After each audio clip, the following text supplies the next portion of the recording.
নমস্কার বন্ধুরা, আজকে আমি তোমাদের কাছে নিয়ে এসেছি পোস্ত দিয়ে লতির রেসিপি। আমি কীভাবে রান্নাটা করছি সেটাই তোমাদের কাছে শেয়ার করব। তো এখানে আমি কী নিয়েছি দেখে নাও।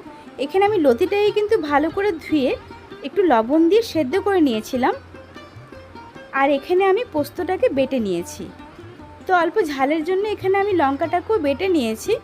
আর ফোড়নের জন্য আমি এখানে কালো জিরে আর গোটা লঙ্কা নিয়েছি। তো দেখতে থাকো রান্নাটা আমি কীভাবে করছি।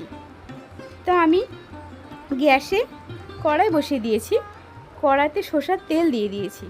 সরষের তেলটাই কিন্তু একটু ভালো করে গরম করে নেব। গরম হয়ে গেছে আমার সরষের তেল। এখন আমি এর মধ্যে কালো জিরে আর গোটা লঙ্কা ফোড়ন দিয়ে দেব। তো এটাকেও কিন্তু একটু ভালো করে ভাজা ভাজা করে নেব। তো ভাজা ভাজা হয়ে গেছে। তো এর মধ্যে আমি পোস্তটাকে দিয়ে দেব। পোস্তটাকেও কিন্তু ভালো করে একটু কষিয়ে নিতে হবে, একটু ভাজা ভাজা করে নিতে হবে। তো আমি এর মধ্যে এখন লবণ দিয়ে দিচ্ছি, 1 চামচ লবণ দিয়ে দিলাম। 1 চামচ হলুদ গুঁড়ো দিয়ে দেব। আর 1 চামচ মতন এখানে আমি চিনি দিয়ে দেব। তো আমি কিন্তু লবণটা 1 চামচই দিয়েছি, যেহেতু লতিটা আগে থেকে আমি লবণ দিয়ে অল্প সেদ্ধ করে নিয়েছিলাম। তো এখন পোস্তটাই কিন্তু ভালো করে কষিয়ে নিয়ে ভাজা ভাজা করে নিয়ে এর মধ্যে এখন কাঁচা লঙ্কা যে বেটে রেখেছিলাম ওটা আমি এর মধ্যে দিয়ে দিলাম। তো এটাকেও কিন্তু একটুখানি ভালো করে নাড়াচাড়া করে ভাজা ভাজা হয়ে নিয়ে আসতে হবে। তো যতক্ষণ না পোস্ত থেকে তেল বেরিয়ে আসে। তো দেখো পোস্তটা কিন্তু আমার কষা হয়ে গেছে। তো আমি এখন যে ভাপিয়ে রেখেছিলাম লতিটা, এটা আমি এর মধ্যে দিয়ে দিলাম।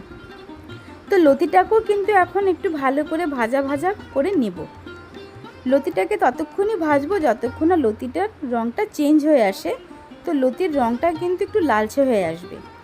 তো দেখতে পাচ্ছ অনেকটাই কিন্তু লতিটা ঠিক চেঞ্জ হয়ে আসছে, লতিটা কিন্তু লাল লাল হয়ে আসছে। তো এখন আমি এর মধ্যে অল্প পরিমাণ জল দেব। যেহেতু আমি লতিটাকে আগের থেকে একটু ভাপিয়ে নিয়েছিলাম, সেই জন্য আমি এর মধ্যে জল বেশি ইউজ করব না। তো একটুখানি ভালো করে নাড়াচাড়া করে নিয়ে এখন আমি একটা ঢাকনা দিয়ে ঢেকে দেব। তো দেখো রান্নাটা কিন্তু আমার প্রায় হয়েই আসছে, এখন দেখব হয়েছে কিনা। তো আমার রান্নাটা কিন্তু একদমই কমপ্লিট হয়ে গেছে। তো কেমন লাগলো তোমাদের পোস্ত দিয়ে লতি রেসিপিটা অবশ্যই আমাকে একটা লাইক কমেন্ট করে জানিও। তো এখন আমি একটা পাত্রে নামিয়ে নেব। তো দেখতে পাচ্ছ লতিটা কিন্তু দেখতে কিন্তু খুবই সুন্দর হয়েছে, আর খেতে কিন্তু খুবই অসাধারণ লাগে পোস্ত দিয়ে লতি রেসিপি। তোমরা ইচ্ছা করলে এটা বাড়িতে কেউ ট্রাই করে দেখতে পারো।